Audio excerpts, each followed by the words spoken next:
का हमने इंटरव्यू भी किया। उस बातचीत में एक चीज नजर आया कि उन्होंने साफ तौर पे बताया कि बोइंग इंडिया का जो बोइंग सुकन्या इनिशिएटिव है, ये महिलाओं के लिए उड्डयन के नागरिक उड्डयन के क्षेत्र में एक अवसर खोलेगा, एक उनके लिए एक द्वार खोलेगा जिसमें कि वो नौकरियां पाएंगी, अनंत उड़ान भी भर पाएंगी, चाहे उनको पायलट बनने का इरादा हो, इंजीनियरिंग के क्षेत्र में जाने का इरादा हो, रक्षा के क्षेत्र में जाने का इरादा हो। और इसके लिए बोइंग इंडिया ने एक तैयारी की है।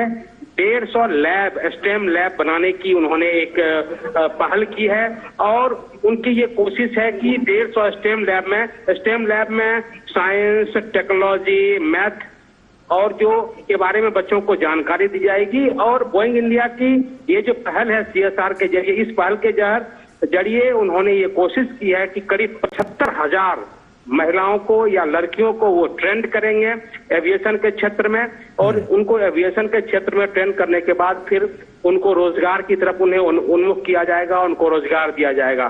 तो ये जो पहल जिसको हम आज देख पा रहे हैं, उस पहल में जरूर आधी आबादी के लिए एक बहुत बड़ा अवसर, उन बच्चों के लिए एक बहुत बड़ा अवसर जो कि वंचित तबके के बच्चे हैं, जो दिव्यांग बच्चे हैं, जो साइन लैंग्वेज के बच्चे हैं, ऐसे बच्चों के लिए भी एक सुनहरा अवसर बोइंग इंडिया की तरफ से दिया जा रहा है। और सबसे अहम बात यह है जी कि प्रशिक्षण देने का काम बोइंग इंडिया जो कर रही है, और सबसे अहम यह है कि इसमें जो यहाँ के स्थानीय जो स्कूली बच्चे भी, जैसे कि शिशु मंदिर के बच्चे भी इसमें शामिल होंगे।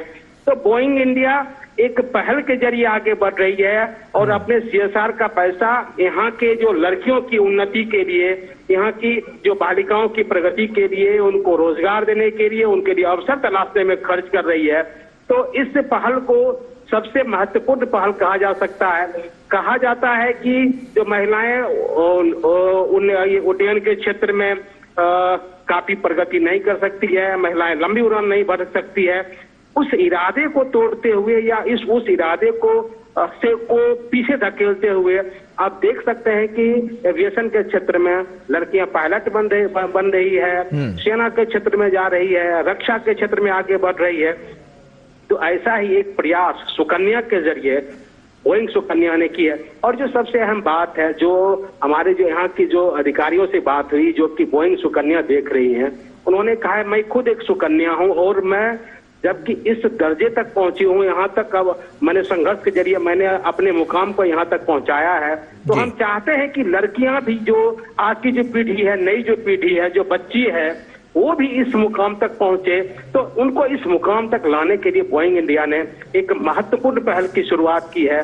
और अब ज्यादा दिन दूर नहीं, जबकि आप देखेंगे कि लड़कियां आपको आकाश में अनंत उड़ान भर्ती मिलेगी, पायलट के रूप में मिलेगी, एविएशन सेक्टर को आगे बढ़ाती हुई मिलेगी। बिल्कुल। और सबसे महत्वपूर्ण एक और पहल भी हो जाती है जब हम व्यापार की दृष्टि से हम बात करते हैं कि किस तरह से व्यापार जो है वो बढ़ेगा। उस दृष्टि से अगर हम देखें तो आत्मनिर्भरता की तरफ, जो आत्मनिर्भर भारत की जो कड़ी है, उसमें कहीं ना कहीं ये एक और मजबूत कड़ी के रूप में सामने आएगा। बिल्कुल, आपने सही कह रहे हैं। देखिए, अभी हमने हमारी बोइंग इंडिया के जो कंट्री हेड, उनसे हमारी बातचीत हुई थी, तो उन्होंने साफ तौर पे एक बात कही कि देखिए, भारत के साथ जो हमारा जो दोस्ताना है वो 80 साल पुराना है। 80 साल से है हम भारत के साथ मजबूती से काम कर रहे हैं, मजबूती से डटे हुए हैं, भारत में हम निवेश कर रहे हैं। और जो अभी जो उनका निवेश है, जो 1600 करोड़ की जो बात की जा रही है, उन्होंने साफ तौर पे कहा कि देखिए, ये हमारा पहला स्टेज है, इसके आगे और भी कई कड़ी जुड़ेगी। और हमारा जो उद्देश्य है, हमारा जो मकसद है कि उड्डयन के क्षेत्र में भारत आत्मनिर्भर बने। तो उड्डयन के क्षेत्र में भारत तभी आत्मनिर्भर बन पाएगा जब भारत टेक्नोलॉजी के क्षेत्र में, इंजीनियरिंग के क्षेत्र में, एविएशन के क्षेत्र में या डिफेंस के क्षेत्र में अपनी तकनीक को विकसित करेगा, आत्मनिर्भर बनेगा। तो हमारी ये जो कोशिश है, बोइंग इंडिया का साफ कहना है कि हमारी जो कोशिश है कि हमारे